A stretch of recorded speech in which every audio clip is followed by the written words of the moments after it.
everyone, my name is May, and today I'm going to be bringing you this review which you have probably already seen in the title. Yeah! So, as you may not know, if you're not as obsessed with this series as me, the final fifth book, alliteration, of the Lockwood&Co series is coming out on the 21st of September, American time, like the 3rd of October Australian time, but that's okay, I'm gonna get it from America.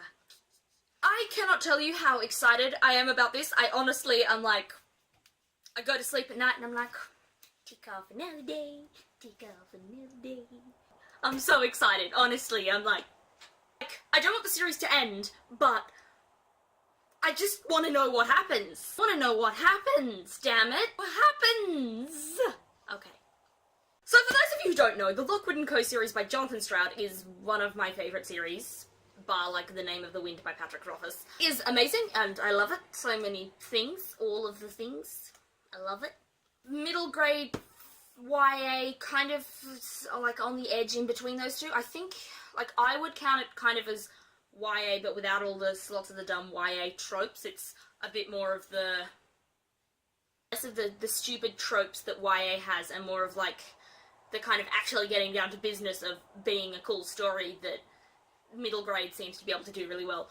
Anyway, there are currently 4 books in the series. I realised that I have never done a review for this series at all, whether I've, you know, like even the Screaming Staircase, the first one, I've never done anything. And so I thought, with the last book coming out, maybe now is the time to actually finally give a review for this, so that then some of you peeps can see how cool it is and go read it and get on the bandwagon. There's a wagon. It's probably got a band on it. Maybe some drinks. I first got onto this series when my brother had it on audio, and he was like, May, you have to try out this series, this book. And I was like, oh, whatever. I hadn't really tried many audios. Anyway, I tried it, loved it. I honestly could not put it down. I was totally obsessed. I was going on holiday, and my family was like, May, hello? Anyone in there? And I'm like, what? So I was kind of hooked on this series, and then there's been one coming out every year since then. I think actually the second one was already out by the time I was reading that, and the third was close. So today I'm going to give a spoiler-free review on The Screaming Staircase by the dearest Jonathan Stroud. For those of you who haven't read this book, which sadly is probably some of you. I mean, like, I weep for you. I deeply sympathise. Without further ado, let me get on to, not convincing, but yeah, enlightening you of why you have to read this book. I mean, should read this book. I mean, could you read this book? I mean, you might want to, like, possibly, yeah, okay. I mean, it's fun and stuff. This is set in an alternate London where 50 years ago the problem started. Now, the problem is that during the night, the dead rise to haunt the living. Lots of malevolent ghosts and ghouls and hags and all of that come to eat people. If you get ghost touched by one of these, you will experience incredibly quick rot through your body, and unless you, like, receive an injection really, really soon of, like, adrenaline, you're dead. The problem is, they still don't really know why the problem is happening. Despite that they've had it for 50-odd years, they still don't really know why the ghosts are haunting people. And the biggest problem with this onset, you'd think it would be, you know, kind of okay, you know, there's lots of people to fight it, lol jokes. No. Children are the only ones that can see, hear, and do most things that associate with ghosts. Adults can only sit and cower in the fear that kind of ghosts emit in the ghost lock process of when they manifest. Adults cannot see ghosts. With children being the only ones that can really fight these ghosts, comes in our main storyteller and narrator. This book is from her point of view, Lucy Carlyle. She has an incredibly good ability to hear ghosts. So when ghosts are around, she can, hear them. She can see them a bit, and she has also an ability of touch, so if she touches items that have ghostly or grueling or violent circumstances to do with them, she can also get flashes of what happened and sensations of, like, the emotion of what happened to that person. I might mention that unlike other books, Lockwood&Co throws you straight into the story. It doesn't have really, like, the Watson feel of kind of you being, like, your hand held while, like, someone explains to you all what's going on. No, this book starts immediately, and Lucy is already a fully qualified agent. She already knows the biz of how everything works, so she explains some stuff to you, but you're not really, like, your hand being held, slowly being told everything. No, it just kind of pulls you in immediately and expects you to just kind of like run to keep up. It's pretty fun. I don't know if you like that handheld Watson experience, but I personally find sometimes it can get a bit grueling, so something that I love about this is that I don't feel like I'm like being taken as though, here's the new little reader, they don't really understand what's going on, we better explain, hadn't we? In this book, Lucy joins the Lockwood&Co agency, which is one of the smallest ghost hunting agencies in London. By that I mean it literally has 3 people that run it. Her, Lockwood, and George Cubbins. Between the 3 of them, they kind of go through some mysteries and fight some ghosts, and it's a really cool plot and unravel. Well, I suppose this series, the entire unravelling is what is going on, why is the problem there. This book is incredibly well written. Jonathan Stroud, I don't know if anyone has read his Bartimaeus trilogy, but that one, oh my gosh, flaming amazing. Actually, the thing that made me love trilogies, it is one of the most well wrapped up books that I've ever read. It was close to the only thing that has ever made me cry, and I ranted about that for hours and hours and days after I finished it. And this echoes that same amazing storytelling and writing. Look, despite that I wouldn't say it won't have you screaming in terror, I think most books, I think, is a bit hard to have someone screaming in terror, but these books do a pretty good job of still, the way it's written, you can feel the terror flooding off the characters, and some of the later books, especially when reading them alone at home or by myself at night, wasn't a good idea. I could, and then, someone would open a door downstairs and I'd be like, what's going on?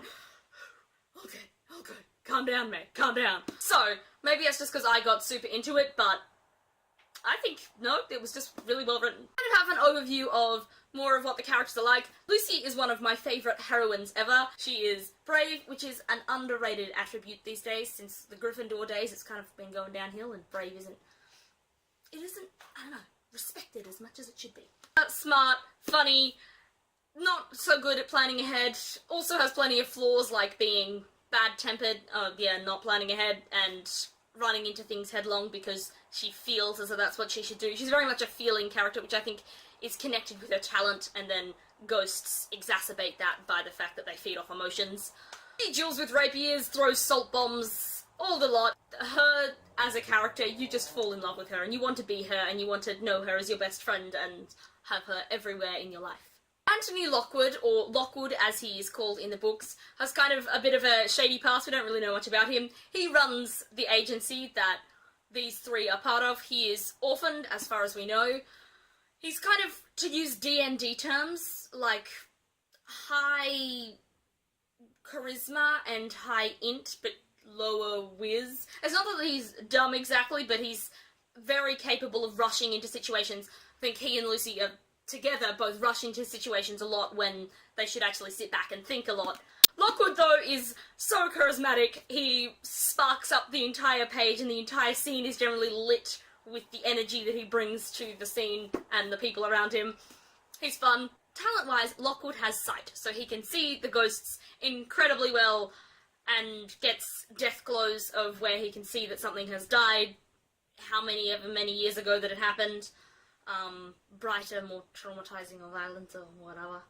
And George, of course, the 3rd number in their beautiful little trio, is funny, snarky, plans, pisses both of them off, especially he and Lucy piss each other off a lot, and it's very funny, and he's kind of the perfect little finish off to their little trio. George, talent-wise, has kind of all 3. He's a bit silver and all gold in none. He's can see, can hear, and can use the sense of touch. I don't know if that sounds interesting to you. If not, where have you been for this entire episode of Books with May and stuff? Whether that sounded interesting to you or not, I highly suggest picking up these books because they are actually surprisingly, not even surprisingly, Jonathan Stroud is amazing, but these are so good, and you will actually thank yourself for it. And then you'll come back and, thank me as well in the comments. That's what you're gonna do, right? You're gonna be like, May, yes, I read it. You're right. Or you've already read it and you're like, yes, it was amazing! Or something. And we can both do happy little dances when The Empty Grave comes out and probably cry because everybody that we love dies. I hate you, Jonathan Stroud. Not really, but you're a bitch. If you have read this series or read anything by Jonathan Stroud, or if you are interested in reading this series, please leave me a comment down below and I'd be very interested to answer your questions if you have any more questions about this, provided they're not spoilery questions. Hell, I'd probably even answer spoilery questions because I'm terrible at that. In the meantime, I suggest that you get reading of it, or possibly the Bartimaeus trilogy, which will get you in love with Jonathan Stroud, and then you'll be like, oh my gosh, what have I been doing? Give me all the Jonathan Stroud books already. I'm gonna go now, because I am incredibly hot with my hair down. Oh, why did I not tie it up for this video? Oh, idiot. Hey everyone, that will be all. Please like and subscribe if you're interested in doing that kind of thing. I'm thinking I'm also gonna film, like, my thoughts on this whole series. Then I'll have, once I've read the final book, have something to look back on of what I thought, how the series is going to wrap up, who I think is going to die, what I think is the problem with the problem. I will see you next time. Thank you so much for watching. Goodbye. Hello everybody. Oh, that's my hair's really boiling. Hello YouTube.